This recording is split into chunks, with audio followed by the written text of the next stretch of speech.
Hello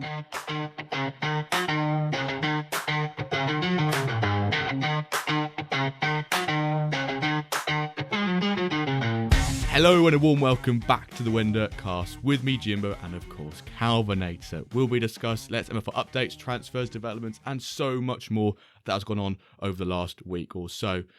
But before we kick the episode off, one important note, as we always like to say, none of what we chat about on here is financial advice, especially this episode. Do your own scouting or hire a director of Metaverse football. Calvinator, how you doing? What we're going to be talking about, and who have we got with us today? I'm doing great. Good to although hear. later more about Magos probably, but I'm personally doing great. And I'm really excited for this episode because you said, especially this episode, maybe financial advice, not financial advice, might be important because we're going to talk about the economy, the market, the prices, all of those things. And with us, we have a regular guest, we can say, who's been here 2 times before as a mogul, Meet the Mogul episode. And on our special 50th episode. And he's a great member of the community, passionate manager, knows a lot. So welcome back. Embrandon, how are you doing? Hey guys, Happy New Year to both of you. I know it's 12 days in, but still get to say it. So, but no, I'm excited to come back, and yeah, a lot happening right now, and even at the mid-season transfer window, a lot more activity. So definitely excited to chat with both of you. Welcome back. Yeah, welcome back. Exactly. Yeah. So later on, we'll do like a couple of statements, and then we share our opinions of what we think regarding the market. And you will also tell some details about your deals you made recently with the big whale who came in, who was put in the spotlight in our extra Dirk about Akane. So stay tuned for that, for like the details and the juicy details maybe of those deals. Before we start, maybe Jimbo, stream talk. Stream talk. Yes, another great stream. Thank you to all of you tuned in for the pack drop stream on Wednesday. It went great. The packs sold out stupidly quick, as they always do, which is phenomenal, but also kind of heartbreaking at the same time if you don't get what you want, or even if you don't manage to get a pack, you're like, God damn it.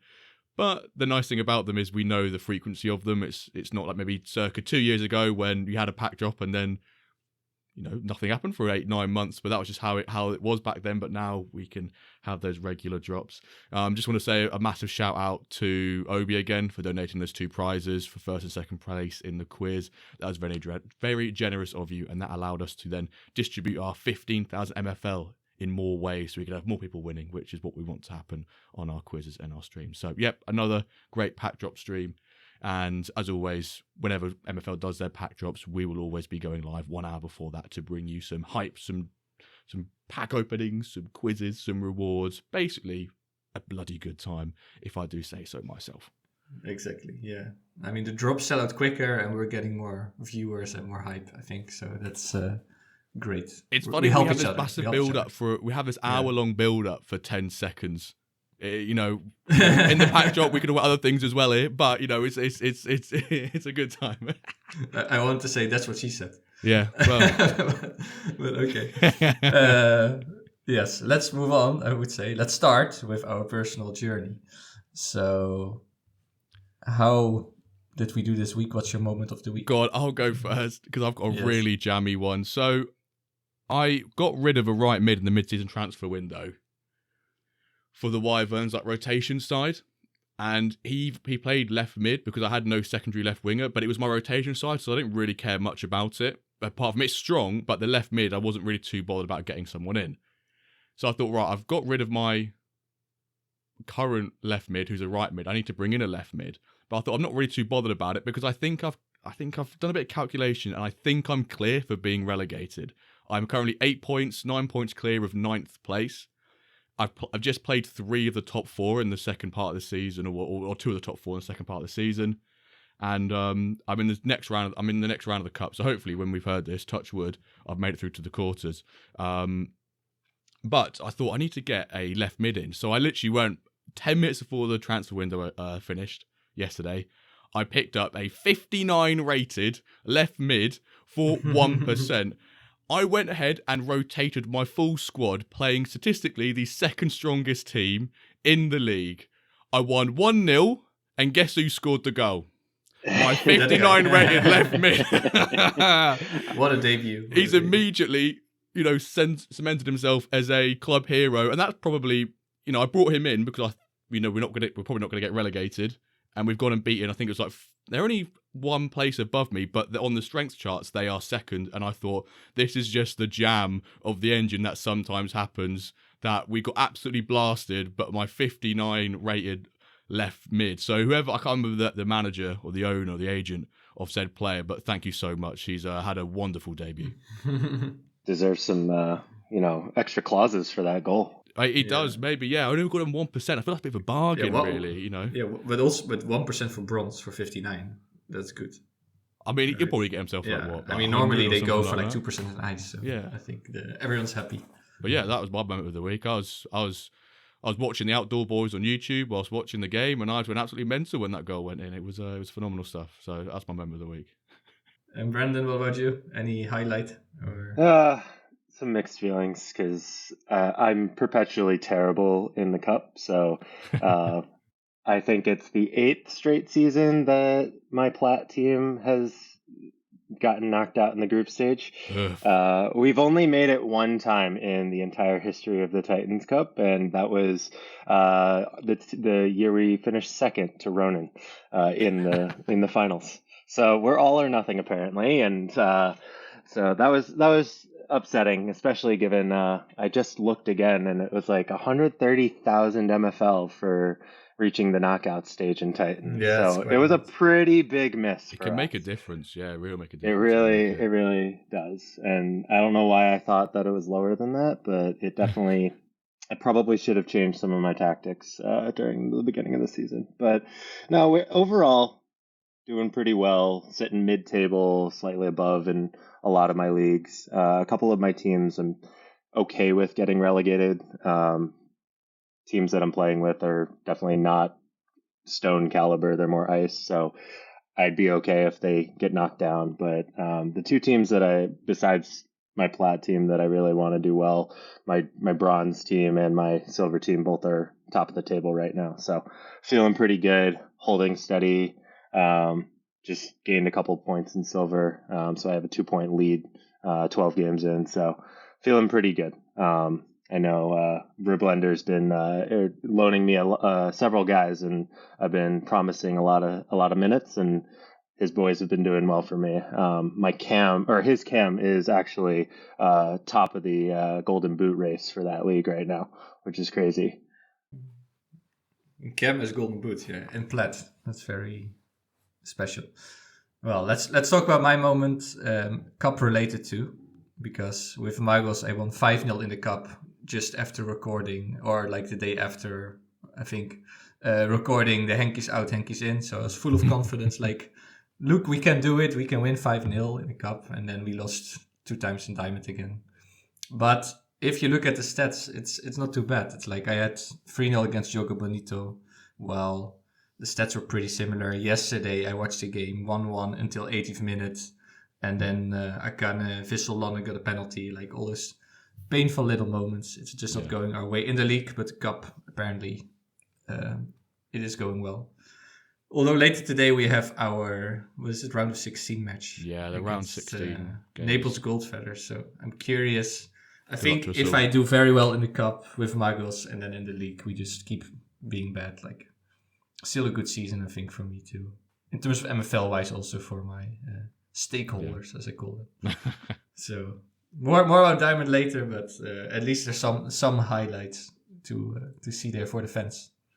So, some magic in the cup. Some magic. Hankies are half out, half in. Yeah, quickly. The Hankies are out. Half Hankies. That's already another half Hankies. Another hashtag there. Half Hankies. Okay, meanwhile, on the side, I just watched the Gunners go down 1-0. So Who scored? Bruno. Oh, Bruno. He's a one player. He just hates to score against you because he's such a little ratty celebration of a player. So while we're recording, Arsenal plays United, right, in the FA Cup round 3, I think. Round. Round 3. Yeah. So if you hear some Embrandon shouts or screams, you know what's going on. let me talk about the dev updates quickly. So MFL Wrapped, you probably seen that in your inbox, MFL inbox, or maybe you got an email with how your year went. Pretty cool. Engine, there's a new test version. So it's the one for the next season, bringing us closer to that stable version we all want.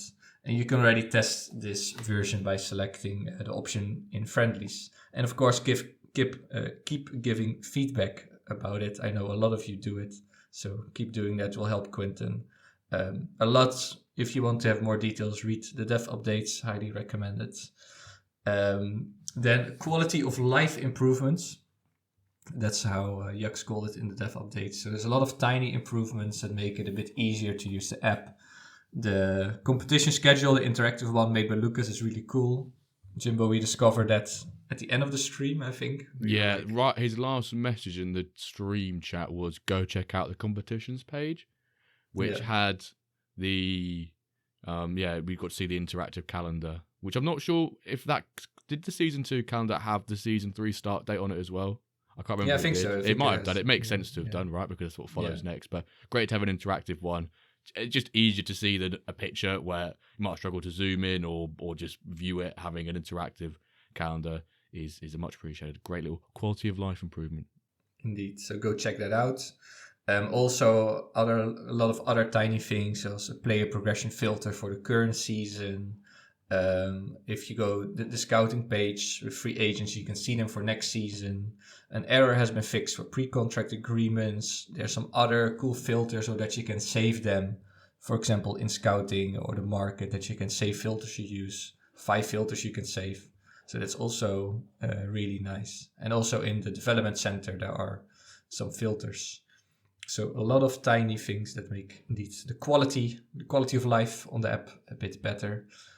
Inactive clubs also have been relegated. And final thing with some googly eyes is that there's player suspension. They're looking into player suspension mechanics, and we will focus more on it next week. So this week, I guess. So what do you guys think? Player suspension? When?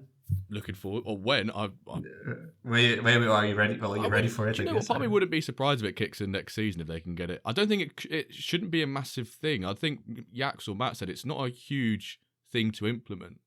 But I look forward to it. You know, maybe when my opponent gets red carded, but not when my players get sent off. No, I'll be fuming at them.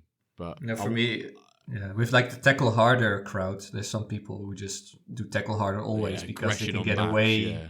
Yeah, they can get away with like 8 yellow cards per game. But now, eventually, it's gonna break them up. So I think for that, it's really good. I think it'll be interesting.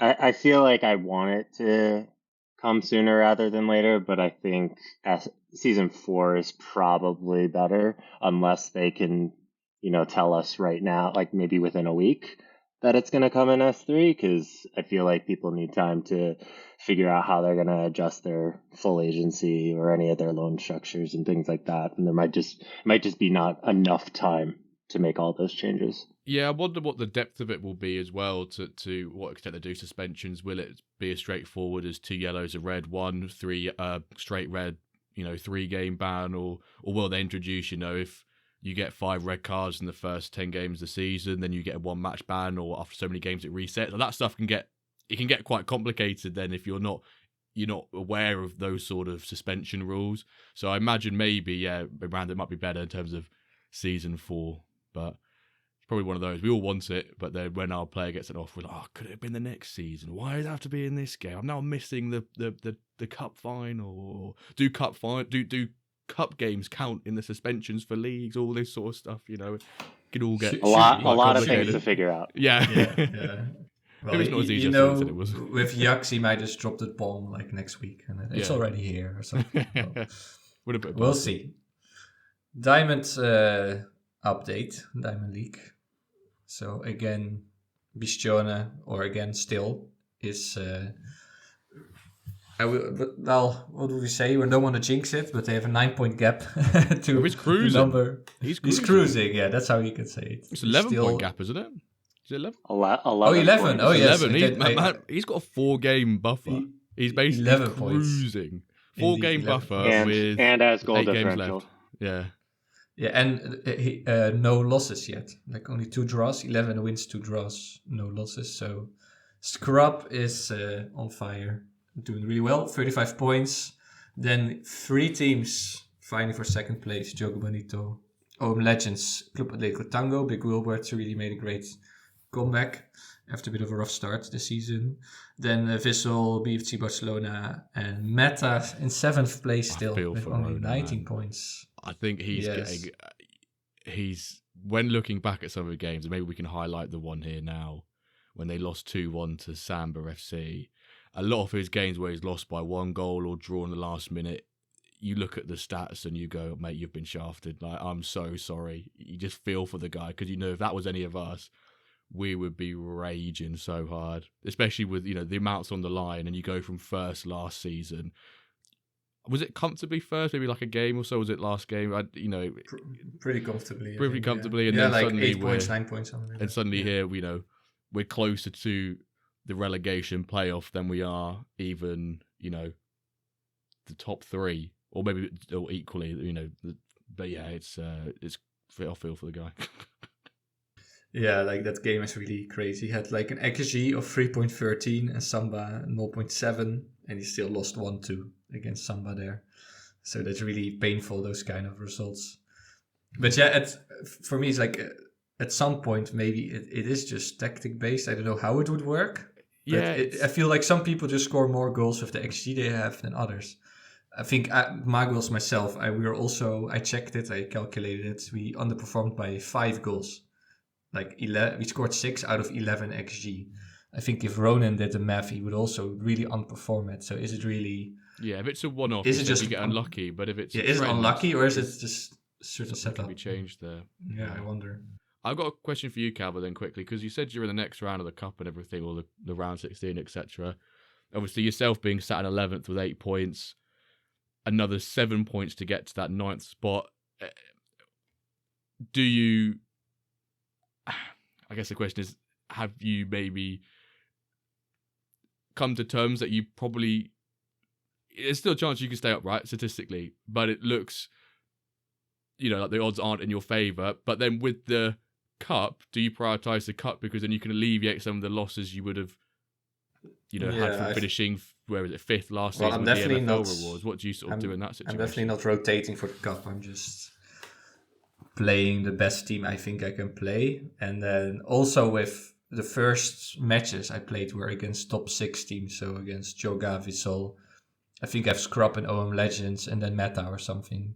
So I first face all the super strong teams, and I think points there will be a bonus. And then like my last 4 or 5 games are against like the bottom 4 teams. So that's when I really need to shine.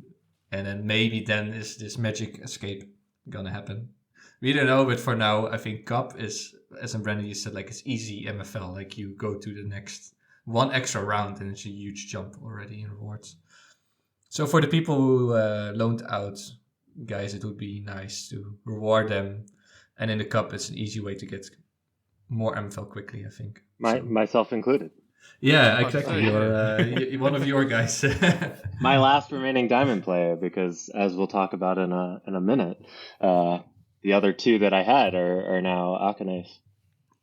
Yeah, so I don't know, but what would you, as someone who loaned out a guy to me, like, would you like me to prioritize cup now because I play Naples Gold Feathers, I can quickly progress there, maybe. I think, as you said, like you already looked at your schedule and you figured out, like, I mean, it's never ideal to, you know, put yourself in a further hole in league and make it that much harder or that small of a chance of coming out of the relegation zone. But you gotta go for the cup right now, and then hope that you're positioning yourself well enough to play those, you know, bottom table teams at the end of the season and get 3 out of 4 wins, squeak into that 9th spot.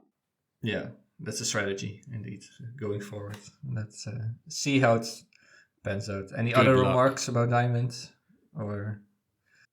I think your prediction beginning of the season, Cal, about Sturgis, Benito doing pretty well, getting promoted. I know I remember looking at the I think Bastiste updated his strength charts, and I know take them with a pinch of salt, etc., because what they do and what they don't show. But I think there's now, is it 4 or 5 teams with over 1,000 in terms of like their best or their top 11 overall, which is nuts. That it just used to be Ronan, and now it's 5 teams.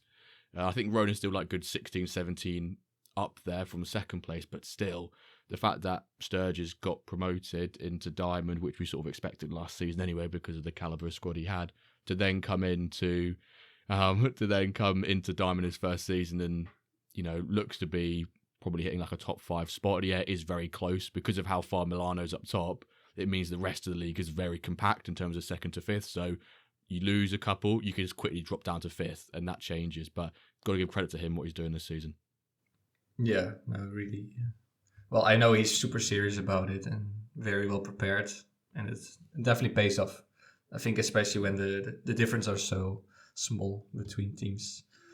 So indeed, great job from Sturge. Okay, market moves time. Some new managers. I should have been a bit more thorough, I think, with the sales bot, but I still found quite some new managers. There's so much in there these days, mate. Exactly. We can it's hard to sift through. Yeah, it's getting increasingly harder.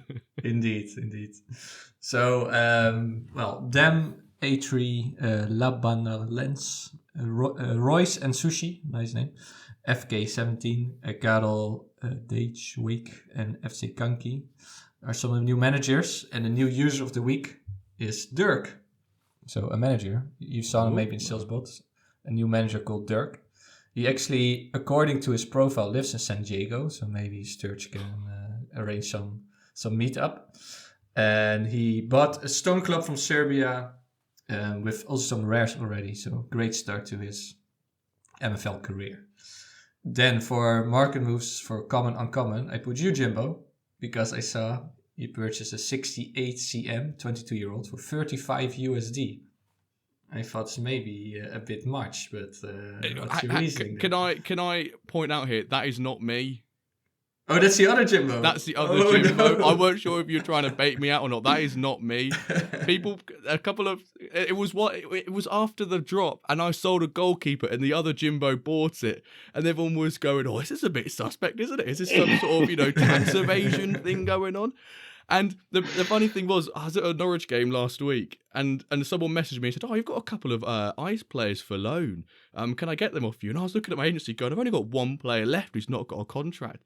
And he sent me a screenshot. He goes, "These are your players." I go, "That's not me. That's a different Jimbo." I was like, "Oh, that's fine." And then someone else messaged me and said, "Can I have these players off you?" And I was like, "Oh, that's not me. That's not me." So I messaged the other person who tried to get hold of the other Jimbo from Southampton. So he's English as well. And I said, "Did you ever manage to find out who that person was? Because I've got someone else asking me for supposedly my own players when they're not mine. Can I forward them on to the other Jimbo?" I can't say real Jimbo. The other Jimbo 0.2. And he went, "No, I'm just going to forward them on to you instead." And I was like, brilliant. But yeah, that's not me. The real me is my name with a dragon at the end. It always has been for the Wyverns, a dragon at the end. But you might need to put more dragons in there. I might have to put more dragons. This is when the other Jimbo also does it, and it just makes it all the more confusing then. I'm going to have to keep upping it or lowering it whenever he changes it. So other Jimbo, if you're listening, you could play some dirty games here if you wanted to. When unique names. Be aware of the other Jimbo. So that's the second Jimbo. But yeah, well, he buys players. That's we know he's active. Yeah. Then rare players. I put Lero again. I think I mentioned before. He bought an 84 striker, 22-year-old for 575 USD. Quite a big rare purchase.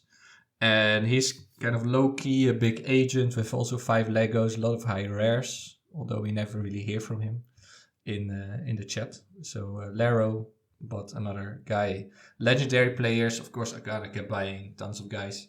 But also Duff, for example, bought an 85 centimet 26-year-old for 450 USD. And it's interesting for me to see what happens to like the older Legos. How I think you see the gap growing between younger and older players. Do you guys agree? Yeah. There's like a bigger gap growing. Yeah, this we had a hashtag a while ago called progression premium, but we call it the youth premium now. There's definitely a, does the age have the word the letters teen on the end? If so, slap another, couple of honey bucks on the end of that number, and then sell it. That seems to be at the moment. And then 26-year-olds, like a Lego below 500, 26. So that's interesting dynamic. And I've seen even like 20, 25 or 24 is becoming tough to, find a buyer for any of those. I have an 88 that right mid that's 25 and been sitting on the market for a while, and it's not like I need to sell them. They're doing well and starting for my flat team, but like no one wants to touch them with a 10-foot pole. No nibbles on that one sort of thing. Yeah. What's the phrase to won't touch them with a 10-foot pole in countries where we don't use feet? What's the equivalent for you guys? I think we said the same thing. Huh. You wouldn't. Yeah, you wouldn't. Well, it would make sense in English. That just sounds confusing. No. Although I don't know if probably we would say it a totally different way, like a 10-meter pole. No, but just like another way of saying like steer clear of this guy, or. But I do you say 10 foot? I think I usually say 5 foot. I 10 foot. I just say 5 foot for that phrase. There we go. Yeah, we have to look it up. Clubs. So B sellers bought Plat Fortaleza for 650 from Agana. I think that's a huge. Is it his first sale? Is that Akane's first ever sale? Might be. No, there was another. He sold also silver. Oh, minus flipping making right on some of those deals. Oh yeah. But otherwise, maybe. I think it's not the first intentional sale, rather than There we go. Do you know what B seller's plan is with that license? The Fortaleza premium. I may have seen a message in Platinum. the DAO about it, but I can't remember. I think beating me was his plan. Unfortunately, because sorry, I did. I think I came back at the end of that game. We drew yesterday, but I've had a bad run of form with that team, so hopefully it'll change today. Well, we'll hear from that. And now, Jimbo, time for the Splash of the Week. Is it any shock we're saying his name again? Akane, who's now added Project Blue Lock into his username, which if you want to know about that, Extra Dirk 2 episodes ago, hear all about it. Purchasing Narciso Ruiz, a 93 rated for $2,400. Another rather sizable purchase, although not his biggest, but it's still up there as a big purchase. Age 22, position left back, left mid, nice left-sided player. He's from Paraguay. Whenever I hear someone's from Paraguay, I always think of Roque Santa Cruz. It's always in my head is Santa Cruz or Almiron or someone like that. There's a couple of players I associate with that nation. As I said, 93 overall, pretty hefty in terms of the legendary overall. Here's some of the stats for you. 92 pace, 91 dribbling, 90 passing, 97 defence, 89 physical, and as a left back, you really want to hear a shooting stat as well, just in case you want to know, 45. So that is Akane for just shy of $2,500 purchasing Narciso Ruiz from Obi-Wan. Congratulations to both involved. And he now owns my legendary Magos left flank from season 1 with Heredia and Ruiz, those two guys. Who had like combined 30 assists or something. He had 14 assists as a left back, so it was pretty... Was Heredia Paraguayan or was he Costa Rican? No, Heredia is Ecuador, I think. Oh, yeah. Well, both South America, Latin American guys. Legendary left flank, and now Akane can use that left flank with Ruiz and Heredia. So great deal. IRL, MFL, anything? I know Brandon is watching United Arsenal. Quick update. Odegaard just missed a penalty. No, he didn't. I saw. Still it's 1-1. It's 1-1, and Diego Dallo's been sent off for Man U. Okay, so looking good then for Arsenal. Well, it would have been looking way better if he had actually made that. hit the post, I think. Oh, But the low send off, it's United. I'm sure so- the 72nd minute, I'm sure that the next 20 minutes of this stream or recording is going to be me just everywhere. So Okay, keep us Just- posted. And, Ah. Jimbo, any IRL MFL? I guess I'll just update on the FA Cup from a Norwich point of view. We got smashed 4-0 by Brighton. Totally expected. Brighton are a decent side. And I was saying to you boys just before we recorded, our best centre mid came off injured, so we could be in trouble for the next couple of weeks. Having a scan today, don't know how bad that could be, depending obviously hamstring, and you can get different grades obviously. So, hashtag when injuries, mate. When injuries. When am I gonna have to? My player gets injured on Saturday in MFL. Have to send him in for a scan the next day. Come back, physio says you're fucked for the rest of the season, mate. So, but yeah, the joy of the FA Cup.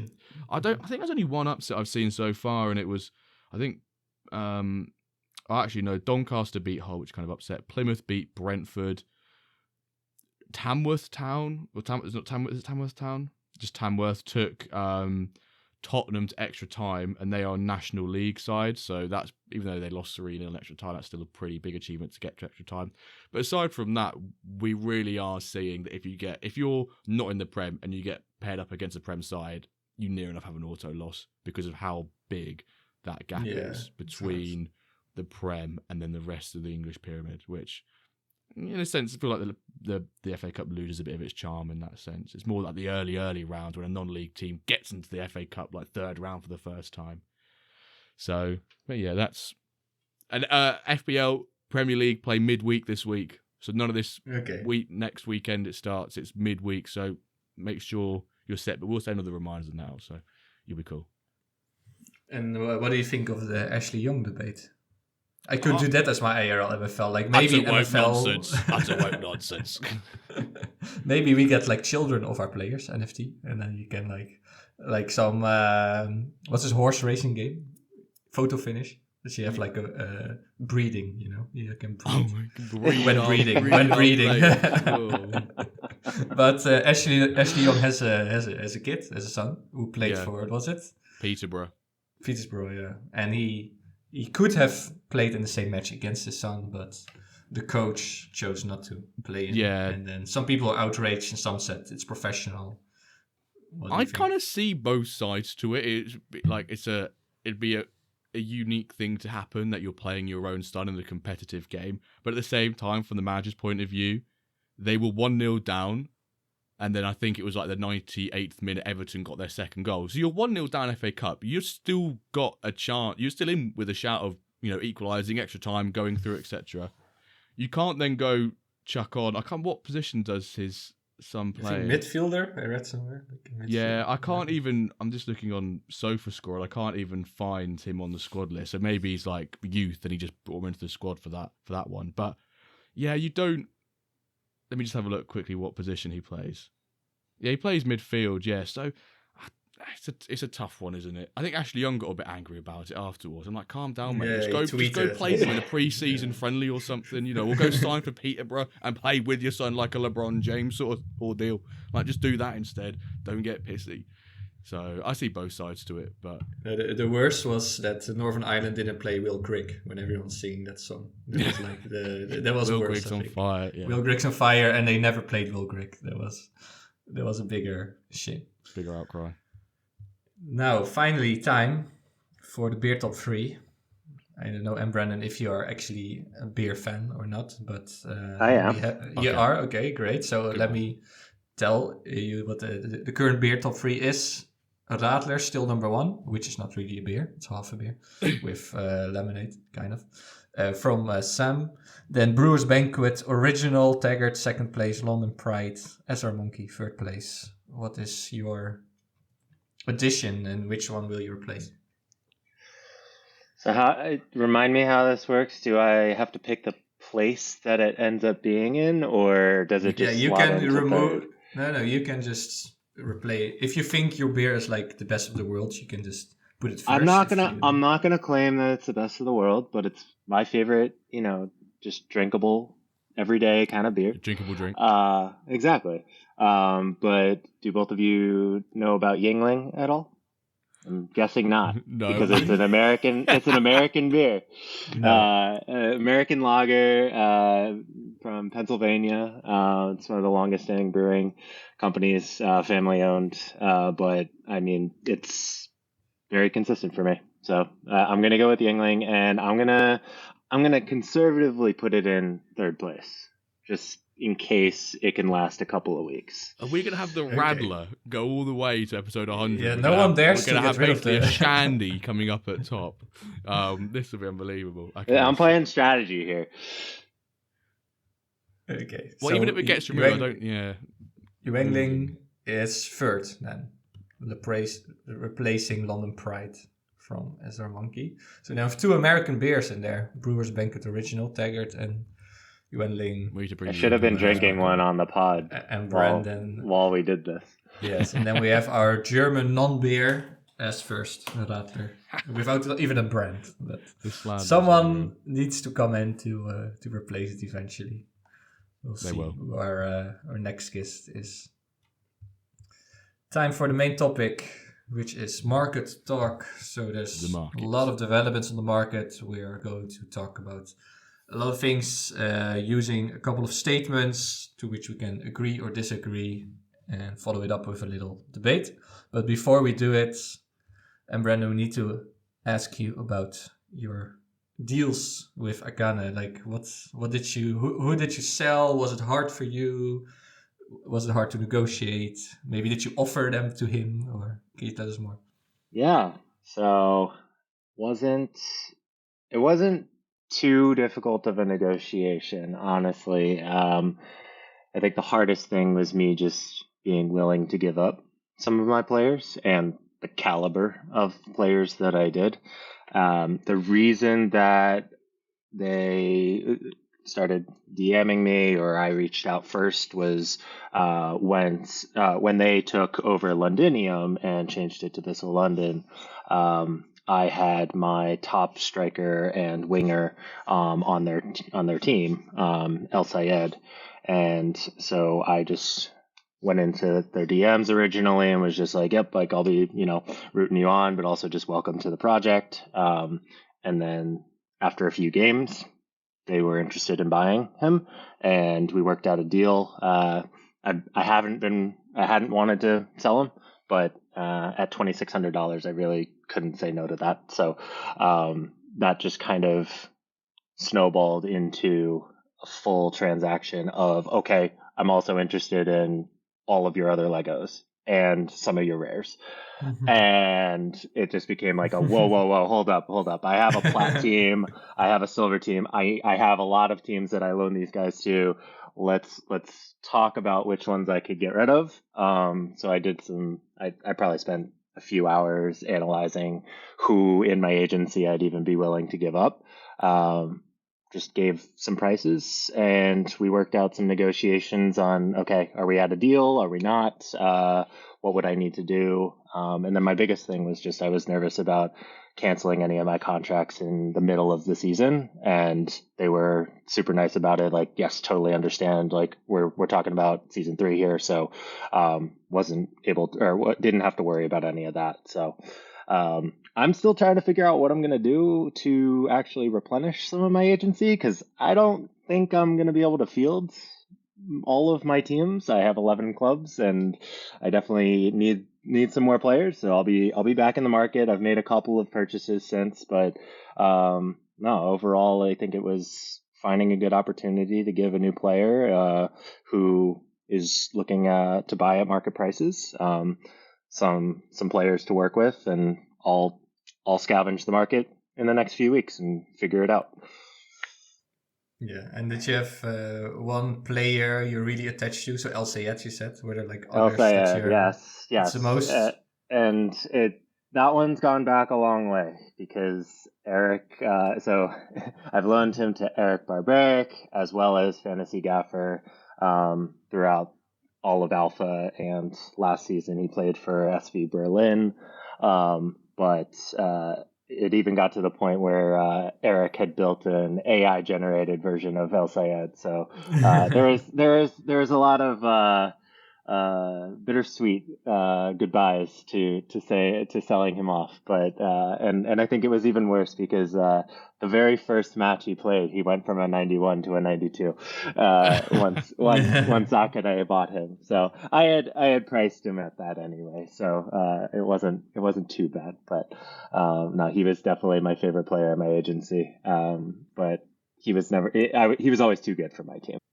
Yeah, that bit at the end there reminds me a bit of bit like Turto when Eric gave him to B sellers, and then he immediately next day in training became a 96 rated player after like one match and one training or something along those lines. And it's like, here's our first 96 rated player, and it's a day after the sale, the swaps happened, and you're like, if you're Eric, like, oh, I got just one more day, I could have just off put that, and maybe there could have been some sort of difference thing there, but you know, those things happen. You'll lose some in that sense, but you'll win some, you'll lose some, as I like to say. Eric had that same problem with his sweatshirt that he bought. He put his 89 player on the shirt, and within a week he's now a 90. the risks of progression. You always have that with selling guys. Like, okay, what if he goes up tomorrow or another day or in the future? But that's a fun thing, of course, about progression and pots and everything.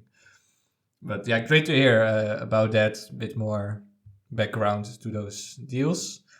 Let's start with our first statement about the current state of the market. And this is also related to Akane. So the statement is, the entry of big whales like Akane is good for the market and the game. Who wants to go first, if you agree or disagree? I'll go first. I'll break it down to 2 bits. So is it good for the game? 100%. I think usually when you think of people like whales, they usually have, you know, quite good sort of following sometimes, if it's from like a social media standpoint, but also to have someone come into the game with that much conviction says a lot about MFL as well, and where it's currently at. You know, maybe we would have gone about a year ago, may have not had this sort of level of conviction, but now we've got the 2D, the engine, we've got the depth. You know, there's still a lot more that can be done, but it's definitely much better product, so people like whales can come in. Good for the market if you're a seller, 100%. If you're a buyer of the players that whale is purchasing, maybe not so much. So it kind of ifs and waves. If you were wanting to buy a load of legendary players at the same time Akane was, chances are, unless you had a bigger bankroll than him, you would have been outbid every time. So in some sense, I think it's great for the game. Market, I say majority-wise, yes, it is good for the game. But if you're a seller, it's great because you can sell into that Embrandon, you know, sell into strength of buyers sort of thing. But that's my take on it. Yeah. I'm about the same place. I think originally when we saw only clubs being purchased and we didn't really know what Akane's, you know, strategy or next steps were, I was admittedly pretty nervous that, you know, they were just jumping right in, buying a bunch of clubs and not necessarily knowing everything. But that quickly followed with, you know, buying all of those players, and really just finding a system of, yes, I know I'm going to have to buy at market price to fill out this agency and fill out all these clubs, but this is my strategy. And once we found out more about that from them, it made it really clear that they're very passionate and very committed to this. I see daily tweets on all of the results of their agency. So very much, you know, motivated to be part of this community, similar to what I had seen from their history of tweets with, you know, So Rare and things like that. So I feel like that's only positive as long as, you know, that type of engagement and that type of, you know, positivity and continued engagement like stays there. Obviously it creates, you know, a higher profile, and that could be risky if, you know, clubs don't perform well or things like that. But I think like overall definitely very healthy for the market to have that extra jump and visibility. Yeah, and he is also just turning into like another Ronin or Dio, but then, you know, in a super short time frame. But exactly. Pretty much he just also has a ton of clubs and invested. I think also Ronin, I don't know for sure, but also invested a bit in that ballpark or a bit less, but it's just much longer term. So, but yeah, I agree with both of you. So not much debate about this one. That it's nice. Just before we, one really quick question to butt into before we go to the next statement. Does there become a point where we get worried about it, like him scooping every legendary up if he has a possibility? Because I imagine there's not saying that could happen, but I like to say the possibility is slim, but it's not zero, sort of thing. He currently owns the most legendaries now by 7, which is big Will, but I know there's loads of legendaries still left, but at what level of ownership of legendaries do you start thinking, crikey's monopolised the whole legendary market here? We're still a long, long way from that, but does that ever become an issue or a concern, or is it just the natural way of the market? It's just market forces happening, sort of thing. Yeah, well, we have the protection with the clubs, right?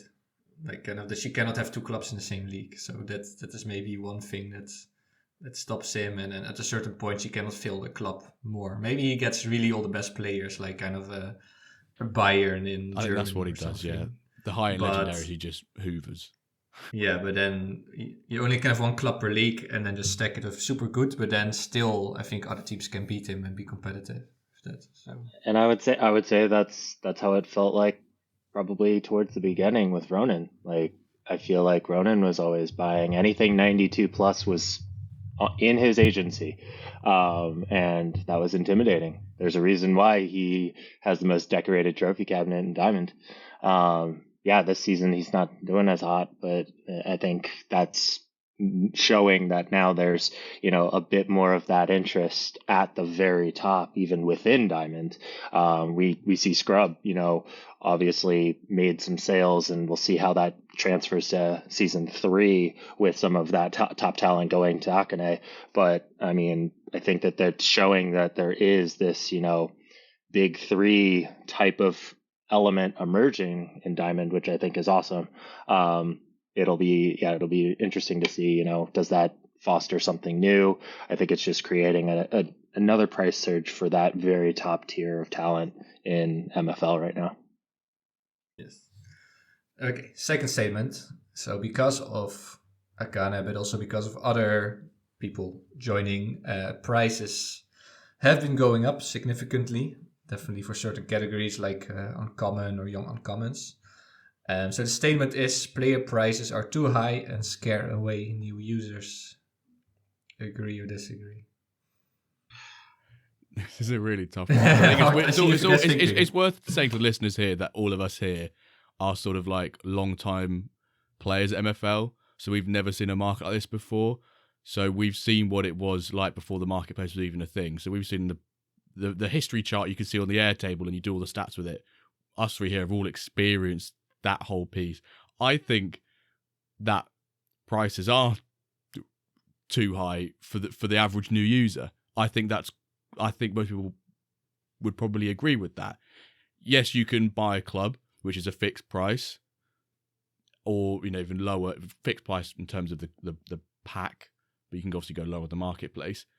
Yes, you can loan all those players in, which costs nothing. But if the joy of the game is owning your own players, seeing that progression, seeing your own players progress, and if you then wanted to field a competitive, promotion-worthy side at the moment, which we're saying low on commons in some respect, maybe even like mid on commons, high commons, and we're talking about let me just bring up some stats whilst we're at it.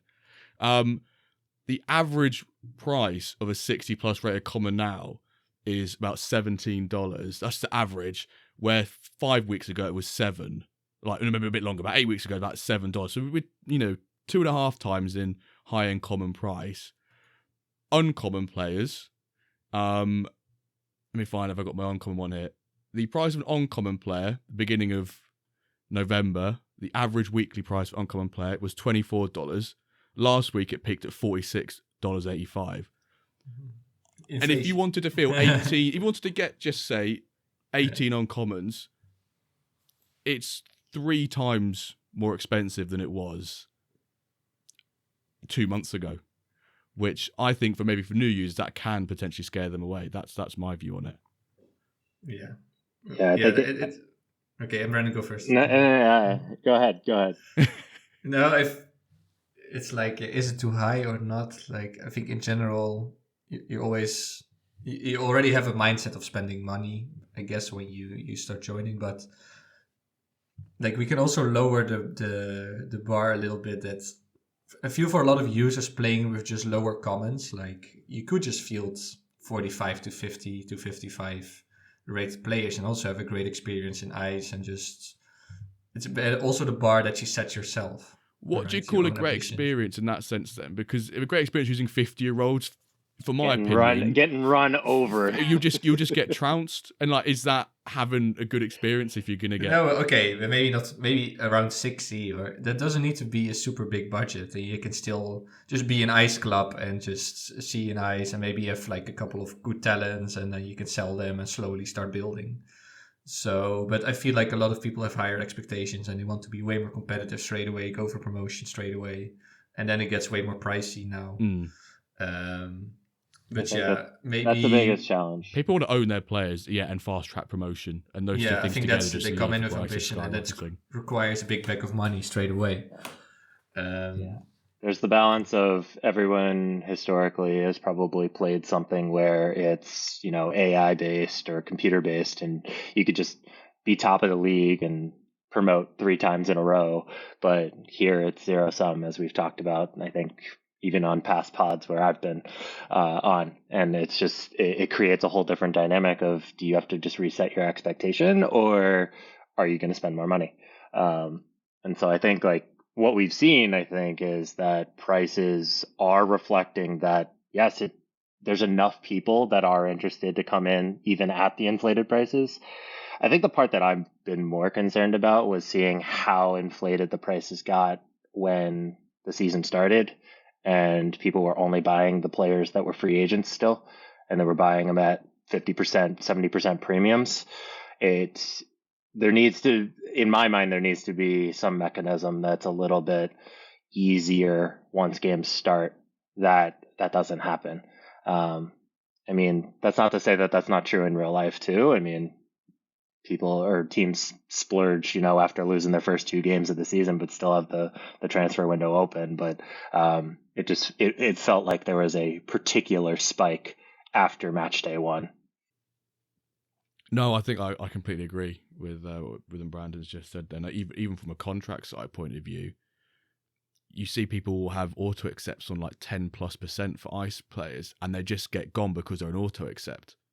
Like equally so, this player might stop getting training XP because he's might fall below whatever the threshold was because the match is not rotating. But it's like a 24-year-old uncommon. I just wanted to see if I could get him on a high contract. 12%, I think it was. I went, F it, uncommon and ice, 12% auto accept, gone within the hour. I was like, this is mental. Who's giving away more than 1/10 of their revenue for a single player? It's for them it might be their uncommon superstar, right? So that they go. Well, he's ninth in the league. It's a superstar, but the rest of the players aren't superstars. But that's my 2 cents. But yeah, I think also for new users, like in general, if you were a new user 1 year ago, you were also not gonna compete in Diamond or Gold with rares and Legos and whatever, and it was also super high. So I think it's also okay to get higher prices and then have more appreciation for commons, lower commons.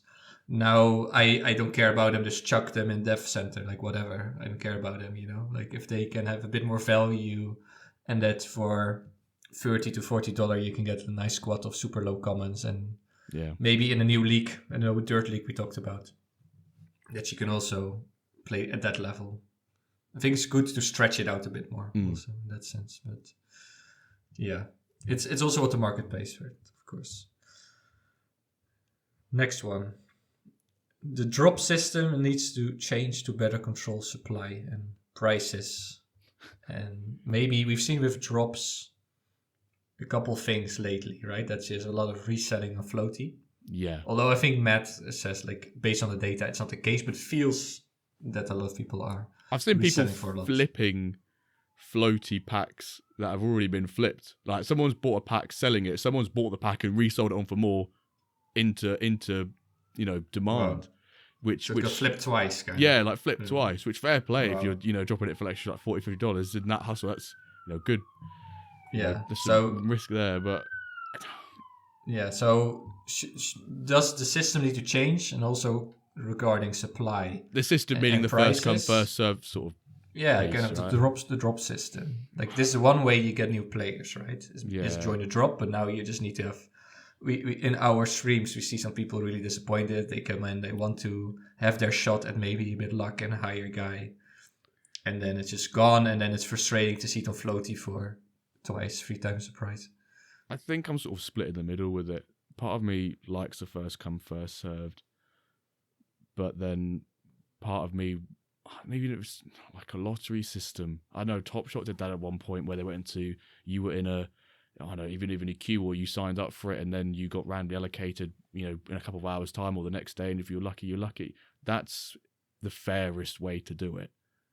And I think, 10-second drops are pretty manic.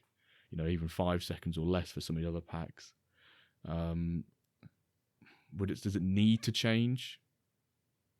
Well, for me, I like to see active people rewarded more. So before we had quests, and you had like right to buy. You can win. I like the quest. Yeah. Yeah. So like pre-access or early access to the drop.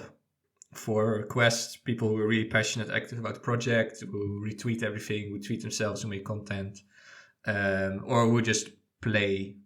Maybe if you completed season 2, you get 1 drop pass or something, or right to buy 1 pack in a drop.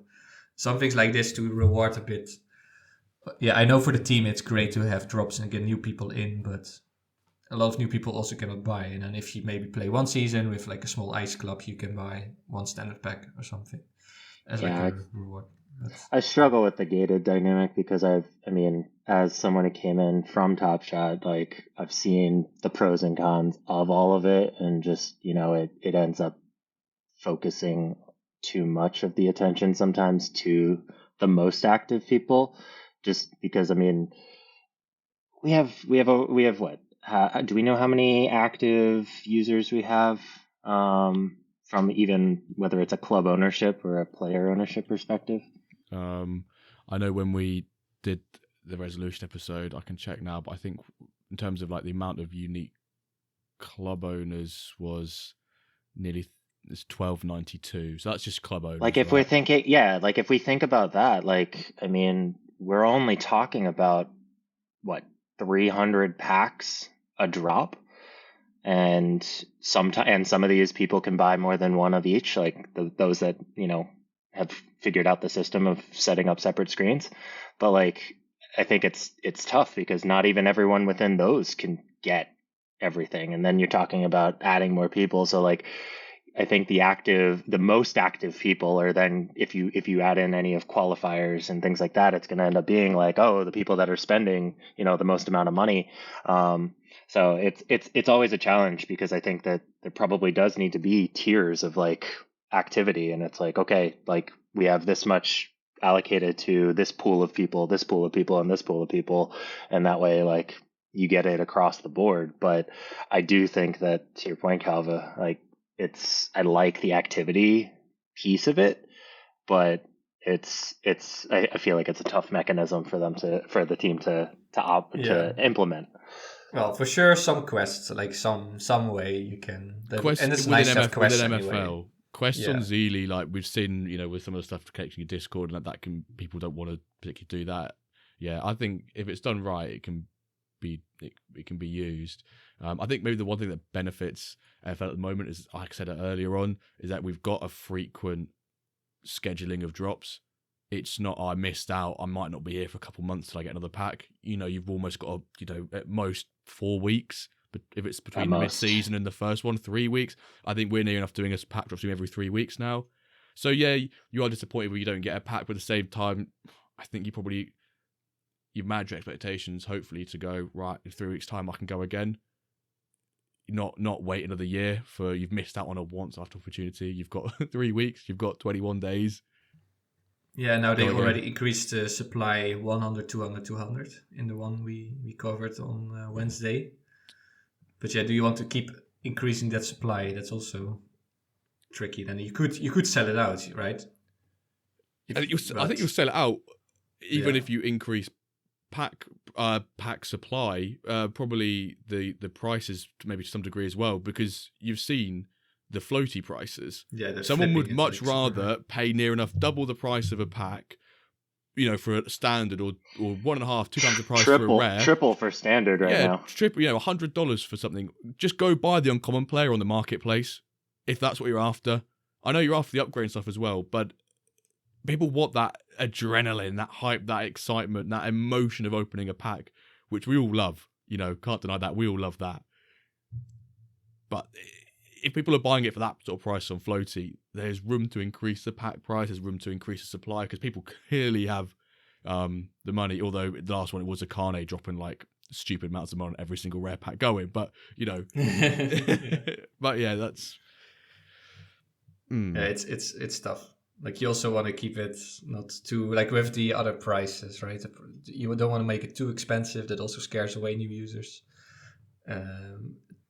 Increasing supply is not going to make people happy. Because if you increase pack prices, ultimately probably people don't want to sell below pack price much. So you just get an ever creeping range of prices, which is what the reward packs do well, because they're relatively valued at $12.50 for an uncommon player. In theory, people don't mind getting that and then opening a player and selling it for maybe twice the amount, for say $25, which is actually less than the uncommon floor. So that can bring down the price, but it all depends. If demand just keeps soaking that up, we're not going to see prices drop. And at the moment, demand is very strong. Just to talk about the unique club owners, there's currently 2,665 unique player owners. So double the amount of clubs. So, I mean, Cavill, I can say a stream stat here. We had, so obviously we get embedded within the website, so we can see all the unique people that come and view our stream via the website as well. And on the first pack drop of the season, we had something like 1,000 or 1,100 people, unique viewers on our stream, which obviously could be the same person on a computer, on a phone, etc. But then on the mid-season pack drop this week, we had about 1,500. So even if you remove 400 from that, you've got nearly 1,000 people competing for a couple hundred packs, which the chances are you're probably not going to get one. But huge demand. Yeah, that's what we say, huge demand. Yeah, there's just a huge demand, and we're so early as well. By the way, we are so in terms of size of the game and users. Yeah, we are so small compared to other big Web3 games. Well, maybe I can connect it to a future of the market statement I had, that the prices will only increase from here. No financial advice, but I'm scared in the scenario where that's a yes. I've thought that prices would come down for about 4 months now, and that hasn't happened. I think that it really does depend on how diligent the team is on keeping supply at a very regimented pace. I know that we've seen a little bit of a supply increase and things like that, but that has been complemented with a demand increase. So I think that, like, I know you didn't even get to this, but I'll tie it to one of our other statements of just the overall of each league is going to continue to go up, and and things like that, especially where we're still at a point where the oldest age is 29. We're still 3 seasons away from retirement. Yeah. So, I mean, I know that we're now muddying that statement into 3 different things. Throw it in. You can throw it in. But it is a reality. Like, the player pool is continually increasing and will be that way for probably the good portion of this entire calendar year, until we start seeing meaningful retirement. Because even then, like, those 32-year-olds in 3 seasons, small proportion will retire. A fraction of the entire player pool. Most of the players are in the 22 to 26-year-old age range right now. Not even that old, 22 to 24 probably. So we're still 6-7 seasons away before we see meaningful amounts of retirement. So I mean, I feel like unless we start seeing something like maybe with suspensions and with substitutions and things like that, we have a new mechanism where we need to have call-ups from youth clubs within a team. Like, I don't know where these players are going to go. So I think we're naturally going to see that arms race continue to go up, and that might correspond with prices too. Seen that with the overall of each league, even looking at Bastisa's charts. I won't say what I say in the Discord about them, what I were before it, but the charts and what they look like. But even if you see season 1, season 2, you can just see the overall. You see them going up, even it might be by 1 or 2 overall. You see it going up, and we've said it before on here months ago that strength creep is a real. It will happen. It will be a real thing, especially with progression, and people want to get promoted. What's better to get promoted? Have far superior players compared to your relative competition. Yeah, so because we'll see it more. No, yeah, you will get way more supply. It's not getting less. Exactly, players are not retiring. The pyramid is not expanding, so we still have the same amount of gold, diamond, silver, iron clubs. And for like the coming 6-8 seasons, it won't get less. The supply plus more drops plus progression, so it should be some huge strength creep. But yeah, what should the team do then, right? Should they, if they don't get supply, then also the prices will go up even more. So it's it's tricky situation. Definitely. Well, maybe another league, and then ice also become, I don't know. It's tough. But prices will go up then, you reckon, like Jimbo? Or not financial advice. Not financial advice. Because none of us are. Should they go up financial also? Should the team lower them in some way? I mean, short term, you could see that prices will go up. Yeah, if the demand is continues and goes there, like you said, Embrandon, the player pool is just going to increase until we get to this, average retirement age, and it should then, in theory, sit at a scale for however long supply, or if supply is constant from that point on. I guess in short term, say from here to, I don't know, you could say end of calendar year, you could say till summer, if from this current trajectory, it looks like prices will keep increasing, Yeah, I think the biggest thing, though, is just the place where maybe it won't is players that we do see meaningful progression stalling. And that, I think it's still too early, just, a season and a half into progression. Like, I don't think the entire community is necessarily as focused on some of that as maybe a select few managers to have that priced into what we're seeing for sales. I think there's too much just demand for having players in general. So I think that's the only place that maybe we'll see some price correction, but otherwise, it's a dangerous dynamic right now on the marketplace with some of these prices and where we're seeing some things go. I would love to see it come down a little bit, but I'm not sure that that's going to happen. I'm in that same boat as well. Well, to follow up from this, we talked about progression, and of course, younger players are better for that. So will this gap also keep growing? I think so, but how significant between old and young players? At one point, we'll have 30-year-old 16, 32, 16. So I think it naturally should get much bigger. But is that just because of progression, or is it also because you can use the more seasons? I think it's a bit of both, isn't it? I think if we say there's, what we do say 52 divided by, say, 6 weeks is 8.7, just say 9 seasons, round it up rather than round it down, 9 seasons in a calendar year. If a player 32, 0 safe retire, minus 9, 23, any player older than 23, you've got at least a year's of utility with, which is plenty of time to earn MFL, plenty of time to think out a strategy. So I think probably the price gap does keep growing until people consume and understand better the progression. Like you said, in Brandon's, a couple of managers who sort of trying to build that into, say, the players they're bringing in terms of purchasing or loaning, or players they're selling and getting rid of in their agency. But the more seasons we have, the more data we're going to be able to use to try and better understand progression. Because I think that's definitely 100% what the premium is. From the white paper, it says that players younger age the difference between the mint overall and their potential is significantly greater than the average age player or something like that. So take the word significant as you will, basically. Yeah. And I think there's even another step to that too, of what I said about like how many people are paying attention to the progression as it relates to the value, but like also what is the progression going to look like? Because I think I've talked to different people, and there's different philosophies of, oh, someone did really well in season one, they're going to stall out, versus I'm looking at that as, oh, they have potential to continue to go further. And so not even everyone is in agreement on what potential could look like season over season. And that's going to drastically change, that perception of what value should be at.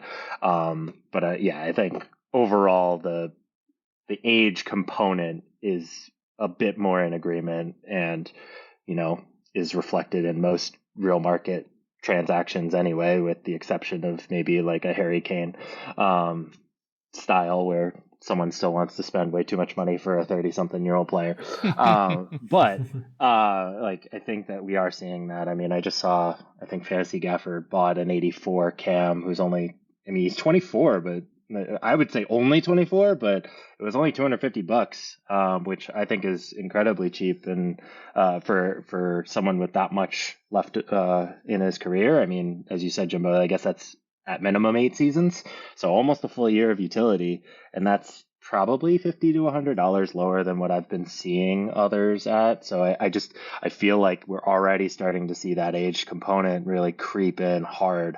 It'll be interesting to see how that compounds with progression stalling. I've just pulled up on my little market dashboard here. So the average weekly price of a 16-year-old uncommon was $60 last week. The average weekly price of a uncommon age 26 or above is half of that.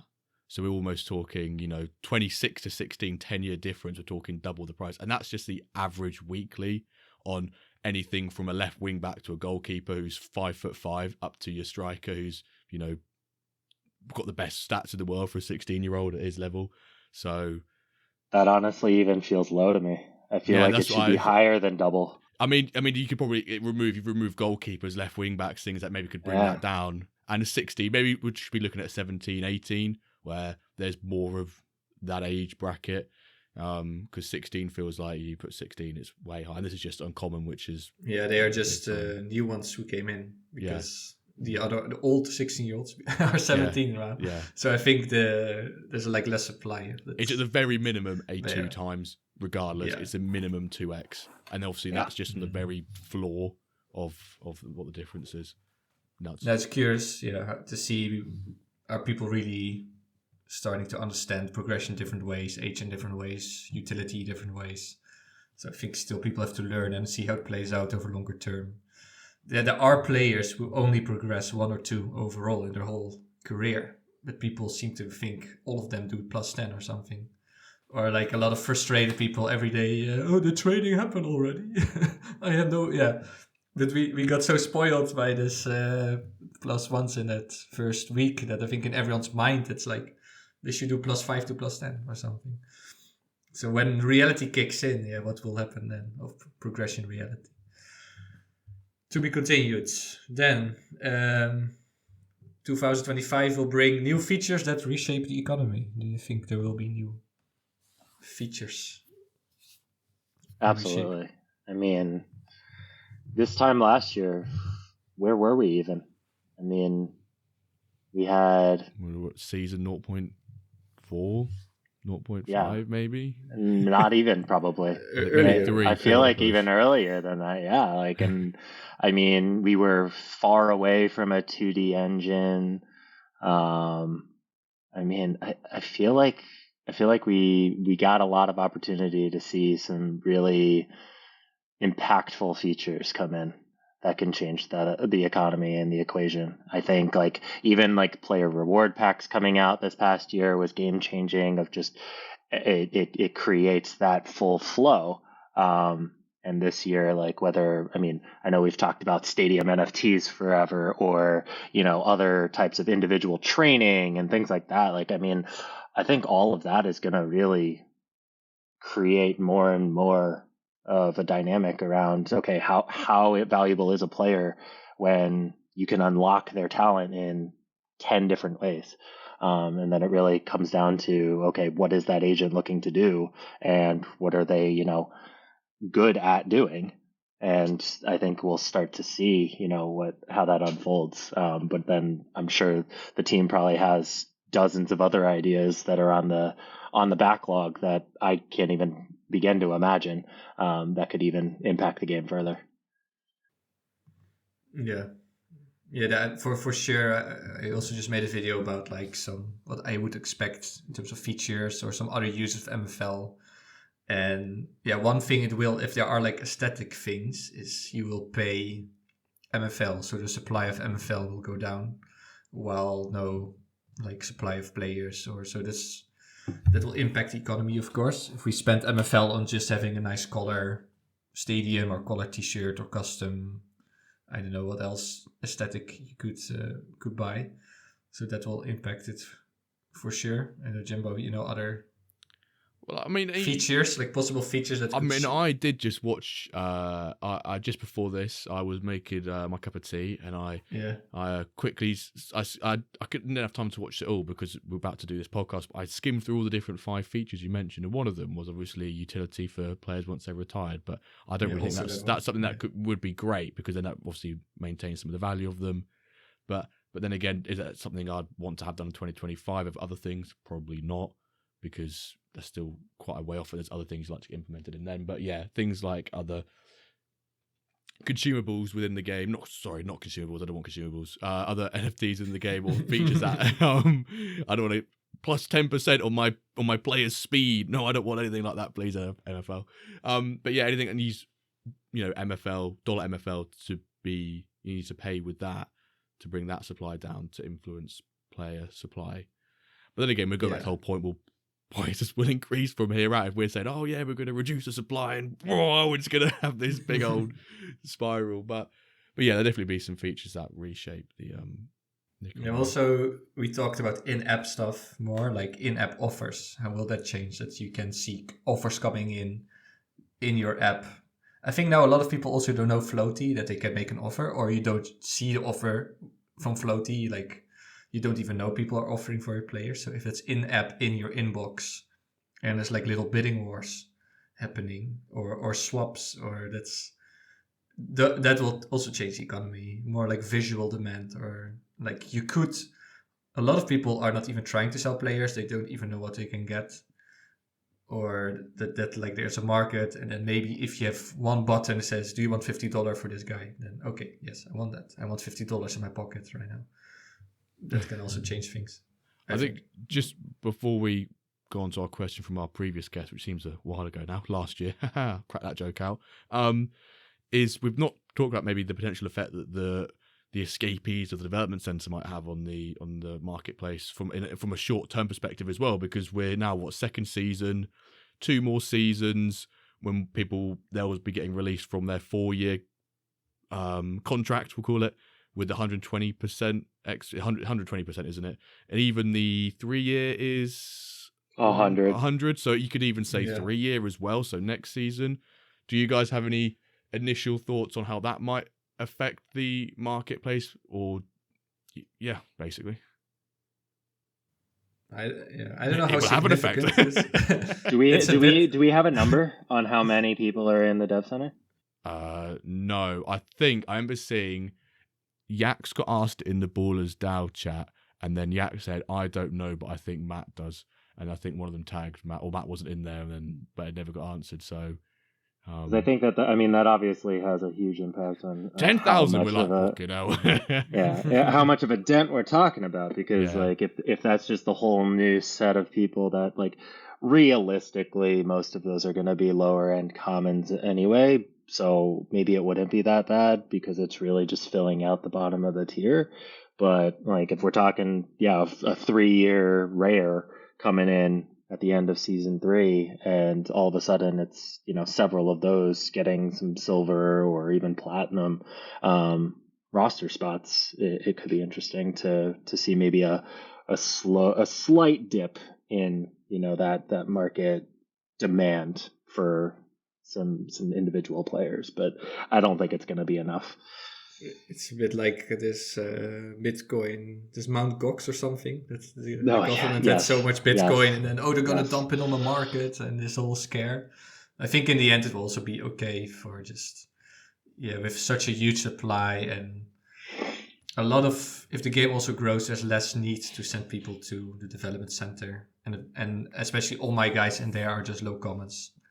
Maybe if 1 or 2 talents we come uncomments, but then I don't think it will be huge impact. But let's see.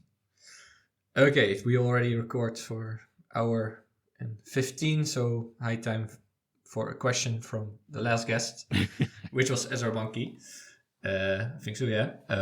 What would you like Santa to drop in your MFL chimney? Of course, Santa is already gone back to Lapland. Maybe this year, maybe 2025 Christmas. Maybe 2025, but I think he also... I was going to say, like, I feel like this is a perfect question for me because I feel like Santa did drop the Christmas present in my chimney, and that was Akane's purchases. So, I mean, I think that it was definitely an unexpected early January surprise. And I think, it was something like January 1st through January 5th. I think I sold 13 legendary players across like 3 different people. Obviously, Akane purchased, I think, 10 of them, maybe 11. But so, I mean, that of course was a very unexpected Christmas bonus, I guess, but yes. No, I mean, as I said, like I am itching to find a couple of key players to buy. I spent a little bit of that on one of my right wing back, who's an 83 on my plat team, but he's an 88 at center back. The guy doesn't have a Discord, but he had listed him a couple of weeks ago for $600, and I just finally pulled the trigger, and I'm like, I gotta have him. He's been doing great for my team, and I need him for next season.